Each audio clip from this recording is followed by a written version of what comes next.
Hey, Eagles fans, if you're a subscriber to the JAKIB Media YouTube channel, you are already registered to win a pair of season tickets for the upcoming season. That's right, you could win a pair of season tickets for the upcoming 2021 season just for being a subscriber. If you're watching and you're not a subscriber, do it now. Subscribe to the JAKIB Media YouTube channel right now.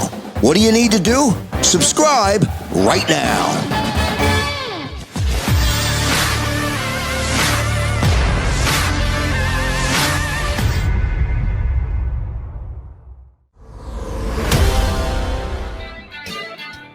Football 24/7 with John McMullen across the JAKIB Media YouTube channel as we come to you and get ready for game week number 1. The Eagles and the Atlanta Falcons on Sunday, 1 p.m. kickoff. We've made it. We've made it to game week. We come off of a week of relaxation, Johnny Mac, and now we can zero in on game 1 of the 17-game schedule. Lot to talk about coming into this video. I hope everybody had a chance to see our description of our season ticket giveaway right here on the JAKIB Media YouTube channel, giving away a pair of Eagles season tickets for all 8 home games. It starts. You must be a subscriber to the JAKIB Media YouTube channel. And of course, John McMullen will not only be at every home game for the 2021 season, he will begin his journey in Atlanta on Sunday. Johnny Mac, how are you, sir? I'm doing well, Krause. I don't know. Were people resting? I wasn't resting. I know that. Happy Labor Day, though. I know you were not resting, Johnny Mac. By the way, before we begin, shout out Johnny Mac, and we're taking you in this conversation tonight via phone, not via video, here on the JAKIB Media YouTube channel. Shout out to Pete Daly.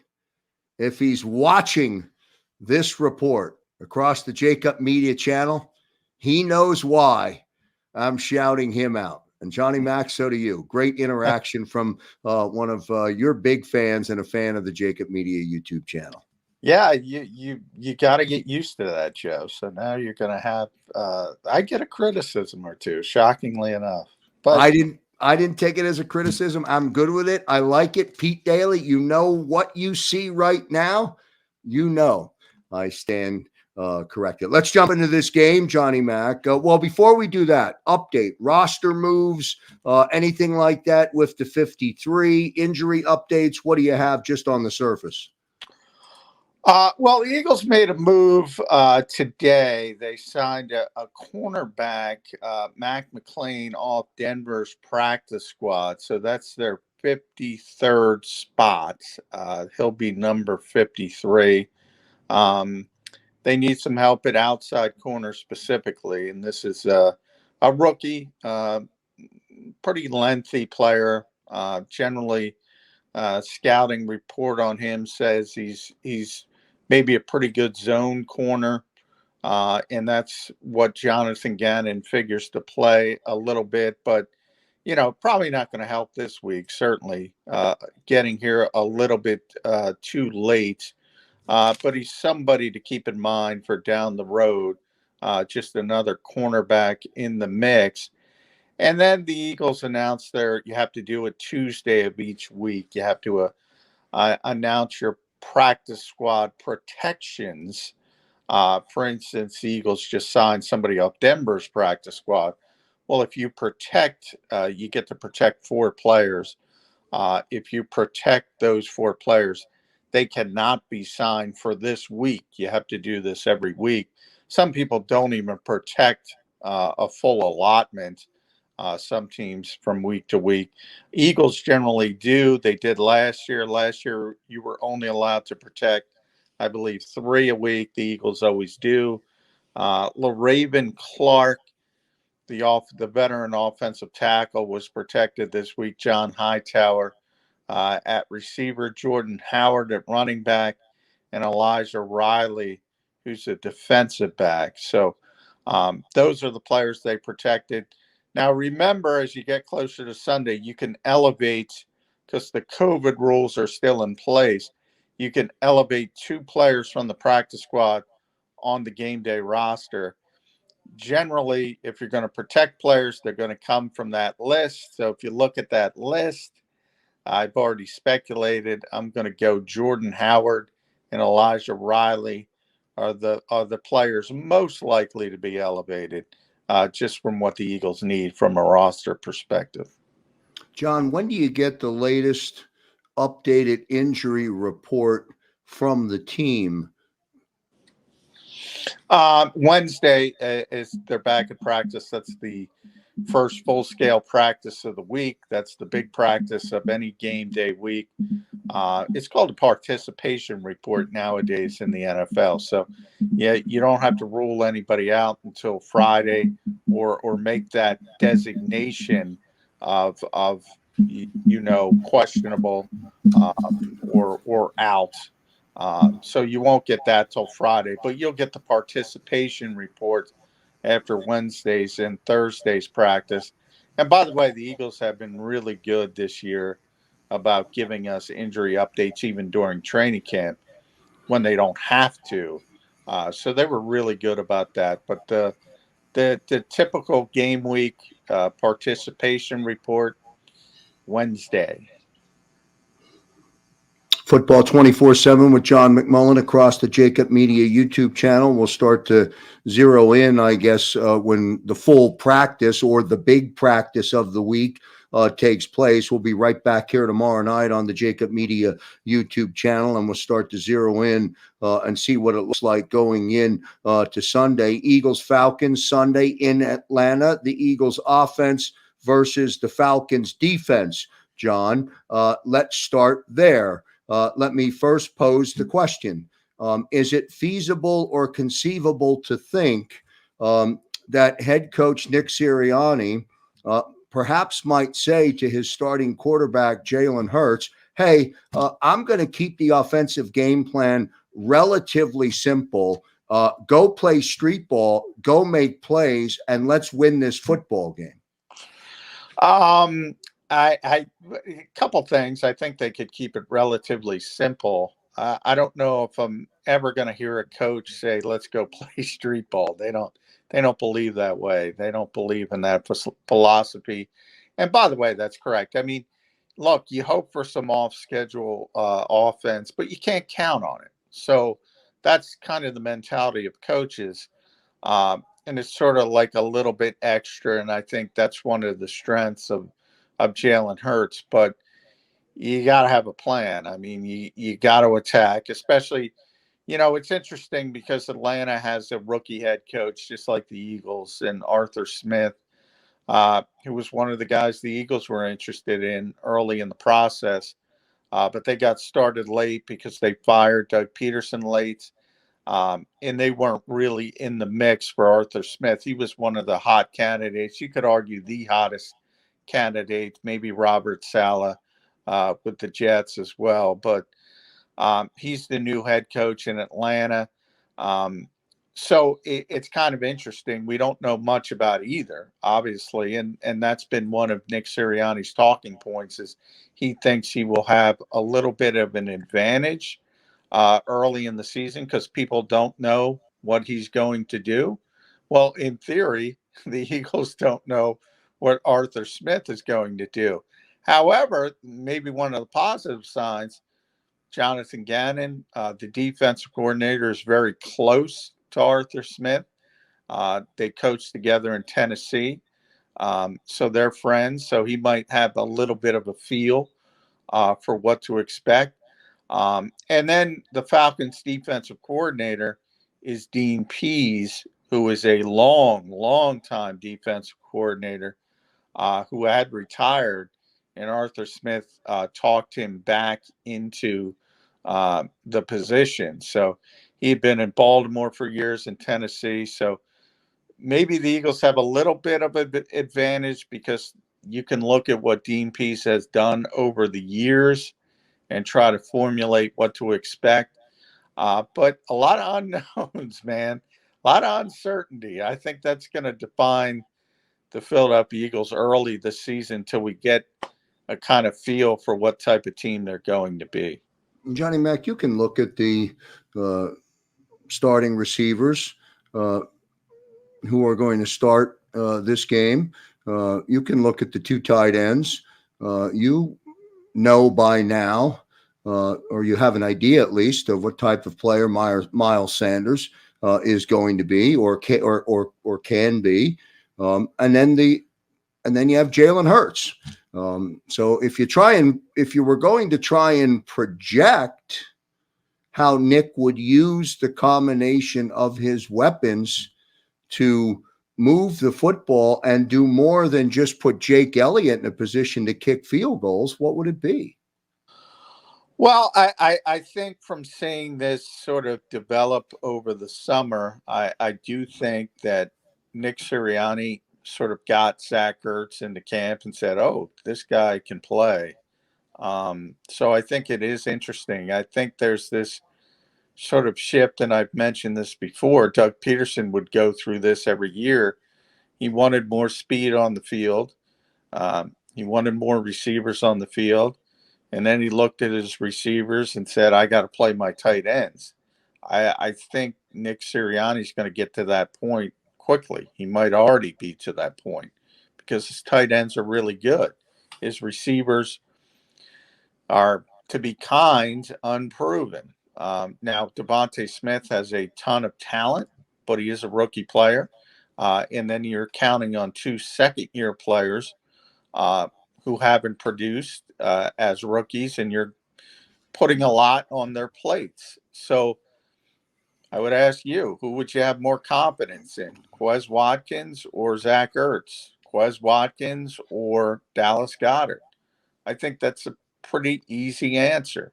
And I think ultimately Nick Sirianni's going to default to his best players. So I think the Eagles are going to look a lot like they did under Doug Peterson, a lot of two tight ends. Now there's going to be some wrinkles off that, and they're going to do some different things. I think this is going to be a very, very heavy RPO offense to take advantage of what Jalen Hurts does well. And part of that is the running aspect of what he can bring to the table. How would you, Johnny Mac, compare Devontae Smith or Quez or Jalen Reagor against an Atlanta secondary who was right there with the Eagles a year ago? So perhaps they're revamped, or perhaps they've revamped their secondary. But if there's an Achilles heel on that defense, it might be the ability for the Eagle offense to exploit their secondary. Well, I mean, I think if you look from a talent perspective, I don't think Atlanta is very good.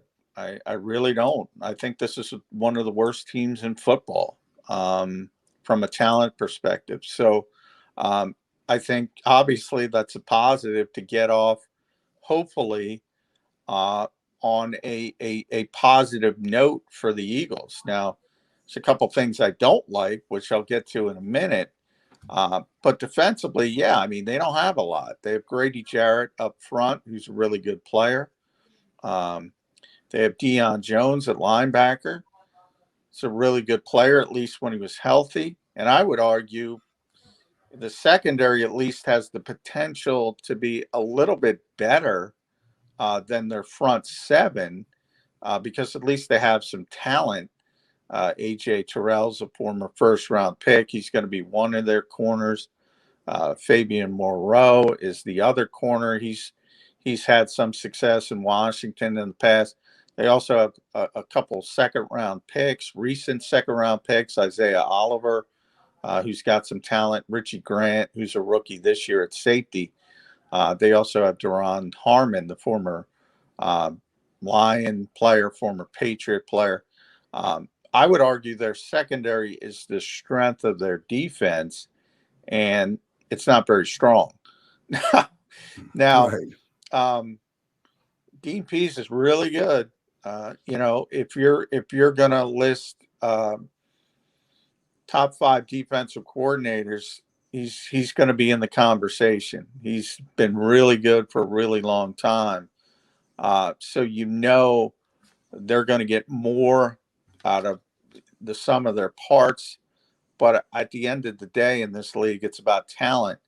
And I'll give you an example. One of their starting outside linebackers, remember Dean Pease, if you think about Baltimore, you think about their dominance, you think about the 3-4 they would run with those edge rushers and Terrell Suggs. Well, his edge rushers are one of them is Stephen Means, if you remember him when he was here as a practice squad player. He was sort of Joe Ostman before Joe Ostman, just a hard worker, Right. would always get people ready, but he's not that talented. And yeah, they got some issues on the front seven. Football 24/7 with John McMullen as the team gets ready to roll into Atlanta. Sounds like could come back 1-0, Johnny Mac. What do you think? Well, I said, here's what I don't like, Joe. Here's what I don't like. One, if you're playing a bad team, and I think this is a bad team. Now, people in Atlanta might be saying this about the Eagles, to be honest. I think they are probably. If you're playing a bad team, you don't want to play them early before they know they don't know how bad they are. In other words, if you get a bad team later in the season and things are already off the rails, human nature kind of takes over. Early in the season, everybody's pumped up. That's the worst time you want to play because everybody's got good players. I mean, I brought up Grady Jarrett. Who knows where A.J. Terrell is going to be. Harmon, Richie Grant, Moreau. Offensively, Calvin Ridley's a really good player. Hayden Hurst is really good. Matt Ryan, we should start with him. Everybody in the NFL's got good players. So I don't like the timing of it. I also don't like being on the road in the post-pandemic season when everybody's going to be so fired up from a fan base perspective and environment. If this game were in Philadelphia, I'd say the Eagles are going to beat this team, and I'm not too concerned. I'm a little concerned about the environment as well, because people, even in a city like Atlanta, which is not known for its passion when it comes to sports, people are going to be fired up after last season. Football 24/7 with John McMullen across the JAKIB Media YouTube channel. You can also catch him right back here tomorrow on Birds 365 with Jody Mack. Jeff Kerr, I believe, will be in for Johnny Mack tomorrow because Johnny Mack will be down in South Philadelphia. And then Thursday walkthrough, Friday what? Or what's the rest of the week look like, Johnny Mack, before the team? When does the team actually depart to Atlanta?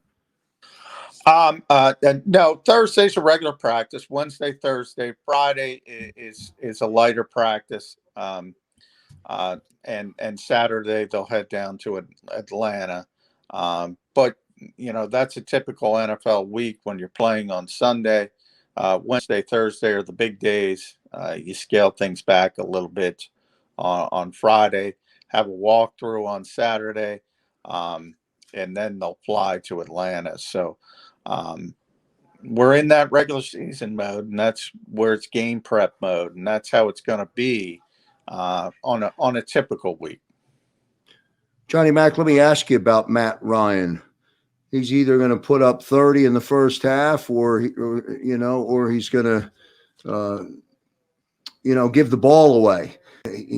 Darius Slay, I think, needs to play better than he did last year. The Eagles secondary was not good a year ago, as you know.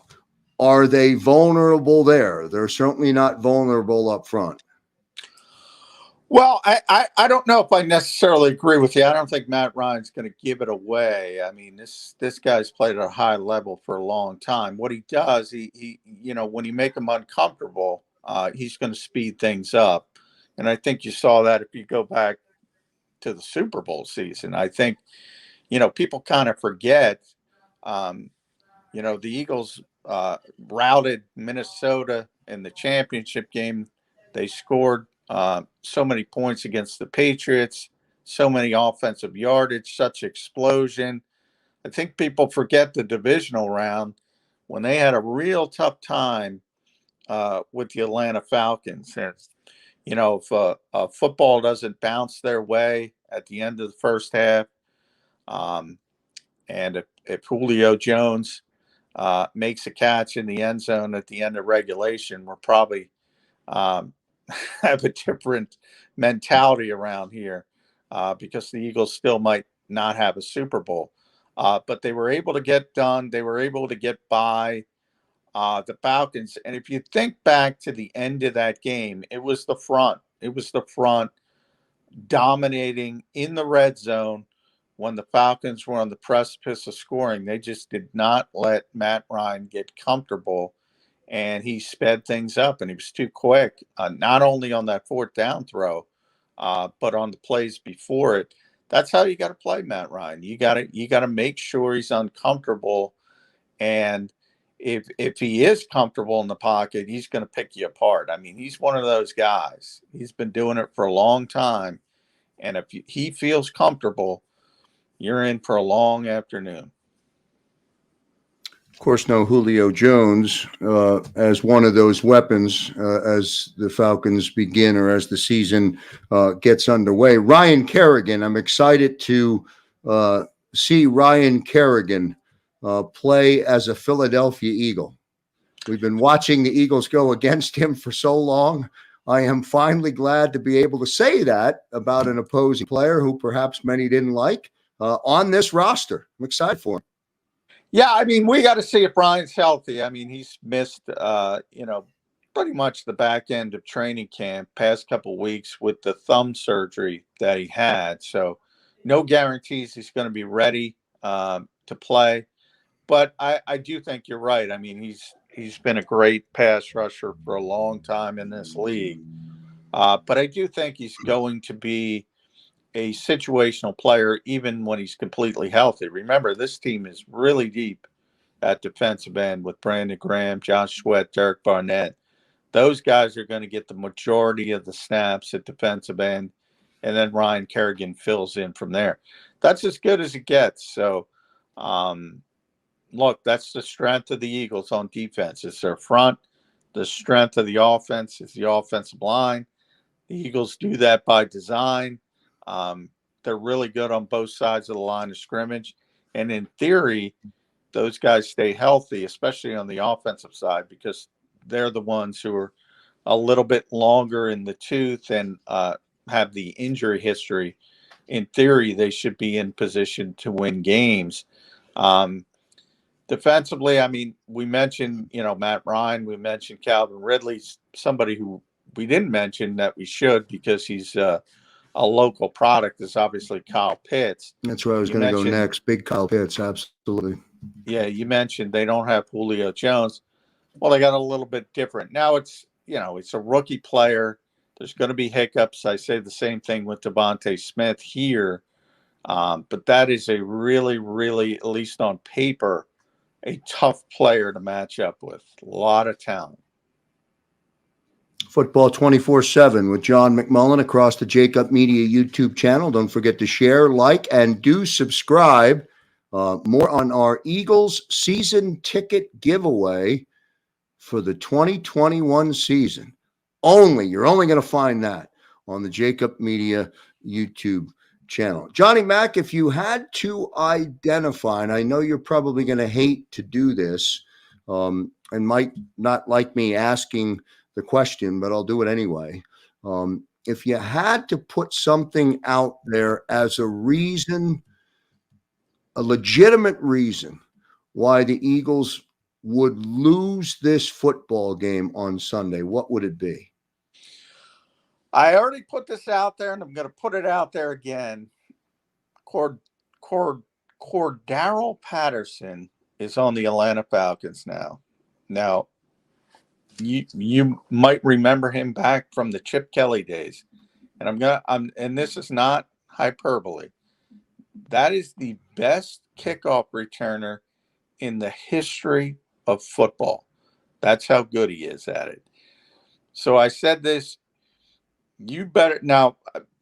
kickoff returns are far less relevant than they've ever been in the NFL because most people just kick it in the end zone. That's it. They take it at the 25-yard line. Not with this guy. He will take it 9 yards deep, and he will take it out, and he will gouge you. So either Jake Elliott or Aaron Cepas, who was kicked off at times with Jake Elliott's injury, they better kick that thing out of the end zone, or the Eagles better be buttoned up on kickoff return coverage because he can flip the field from a field position standpoint at will. And you remember how scared Chip Kelly was of him. He would just squib the kicks, and unbelievable player who can change things on a kickoff return like nobody else. It's just something to keep in the back of your mind because you normally don't have to worry about that stuff. You got to worry about it this week. Well, the gentleman coaching the special teams, the youngest coach on the roster, is he ready for that? Well, I mean, the only way to get ready for it is to have that strong-legged kicker who can just kick it out of the end zone. And generally, there's a lot of kickers in this league that can do that, especially in an indoor environment. The problem is Jake Elliott is probably not that guy to begin with. And with the ankle injury, he's certainly not that guy. So maybe you do switch to Aaron Cepas. I don't know if you could bang it out of the end zone, but that's the only way you can deal with it. If you start squib kicking and things like that, you're going to lose the field position battle anyway and just make things easier for the Falcons. I am interested to see how they handle it. And we'll see, we'll see if Patterson is, maybe he's not the same guy. He is aging. He's been around a long time now. But boy, I see that name and I say, oh, you're in for it if you can't get the football out of the end zone. Johnny Mac, who's going to return for the Birds? Well, they're playing a little mind games there. They won't say. Punt returns, it's been Jalen Reagor and Greg Ward. Kickoff returns, it's been Boston Scott, Jalen Reagor, or Kenny Gainwell. It's interesting because they came out with their first depth chart and they listed all of those players. They even Devontae Smith as a punt returner. So they don't want to give any inkling. I would imagine it'll be the same as last year when it comes to punt returns. And that's if they're backed up and they need sort of a secure ball security expert, it'll be Greg Ward. If there's an opportunity for a return, my guess it'll be Jalen Reagor. And if they need a return late and there's a high leverage situation, that's when they might use Devontae Smith. On kickoff returns, literally, who cares? And the only player in the NFL that matters on kickoff returns is the guy I just talked about. One last thought, Johnny Mac, here on Football 24/7 with John McMullen across the JAKIB Media YouTube channel. Don't forget, season ticket giveaway. You must be a subscriber, and a lot of details coming up. Big event coming up on September 16th, a Thursday night for anybody who's local to the Philadelphia region. We'll be out at Screwballs and King of Prussia, a big special Friday night countdown to kickoff, leading into the first home game of the season, where we'll select our winner. And as you know, Johnny Mac, the closet is filled with jerseys, giveaways, fan experiences, and all kinds of great stuff that'll be part of all season long here on the JAKIB Media YouTube channel. One last thought from you, Johnny Mac. You've had an opportunity, more so than most, with the exception of a few of your colleagues, to be able to watch Nick Sirianni from the jump, from the very first fist bump exchange that you had with him, right up to his most recent press conference. You'll be with him. You'll be traveling with him. But up to this point, you've had a chance to evaluate him. What do you see, and how do you feel about him? I certainly don't think he's overmatched. He hasn't. I think if you go back to his first press conference, I think a lot of people jumped on him. Wasn't the most impressive performance in a virtual setting, obviously. I think he was a little bit nervous, a little bit uncomfortable. Ultimately, I said at the time that kind of stuff doesn't matter. You don't win football games on a press conference podium or a press conference dais. So I think people tend to overrate that stuff. Um, Look, he's a good, he understands football. He understands offensive football. It's pretty evident of that. I do think he's in a situation, and I say this about all rookie head coaches, and I'll say the same thing about Arthur Smith. There's going to be some on the job learning going on. There's nothing to prepare you for this other than doing it.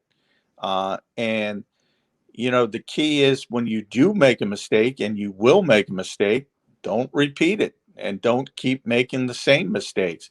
I think Nick is smart enough to do that. Um, and just like Jalen Hurts, a quarterback, he deserves an opportunity. Uh, his opportunity will be a little bit longer leash than Jalen Hurts, and we'll see what he can do with it. The team is not there from a talent perspective, but they have a good offensive line, they have a good defensive line, and that's a good place to start building. Ultimately, it's tough to win in this league without a quarterback, so we have to see what Jalen Hurts is. And I've said this from the start. Anybody who thinks they know about Jalen Hurts is lying to you. We saw 4 games last year. We saw 10 preseason reps. There's incredible uncertainty. And I'll give you an example of this, Joe. I know we got to go. My buddy Mike Sando, who covers the league nationally for a long time, does this executive poll where he talks to league executives and asks them to rate the conferences, what teams are the best. The Eagles finished 11th in the NFC, which it seems about right. But here's the wild gesticulation. One executive had them at number 5. 2 others had them at number 14, which would be the 3rd worst team in the conference. That's a big gap. Generally, you don't see that gap with teams, and it's because nobody knows. Nobody knows about the quarterback, and nobody knows about the head coach. A lot of uncertainty with the Eagles. Andy Reid didn't do well in his first season. Doug Peterson didn't do well in his first season. To be determined on how good or bad head coach Nick Sirianni does. By the way, is his decision-making, Johnny Mack, a collaborative amongst his full staff, or is he making decisions on the fly and then asking for opinions later like Chip Kelly?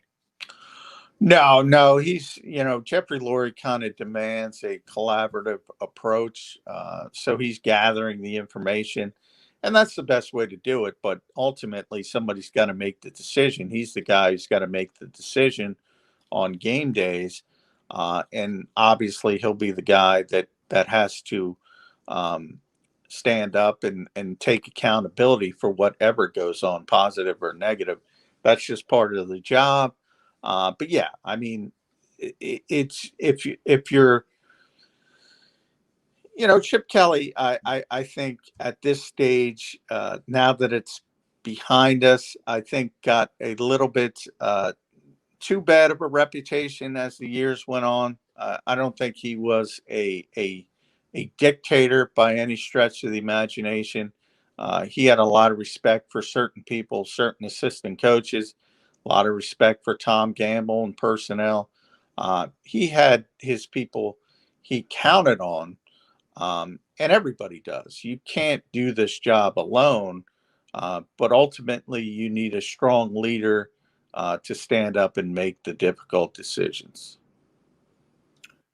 Like, share, and subscribe to the JAKIB Media YouTube channel, and one programming alert: the live postgame show with Derek Gunn, Mark Farzetta, Devin Caney, Lane Johnson, and John McMullen begins on Sunday when the game ends, right here across the JAKIB Media YouTube channel, 6abc.com, Apple TV, Android TV, Fire TV, and Roku TV, as we reach the entire region with the live post-game show. A lot of good stuff going on, Johnny Mac. Great stuff, man. Appreciate it. Thank you, Krause. All right, good stuff on behalf of John McMullen and everybody watching the JAKIB Media YouTube channel. I'm Joe Krause. See you next time, everybody. If you missed any of today's show on the JAKIB Media channel, listen to the podcast on your way home. Available on YouTube, Apple, and Spotify.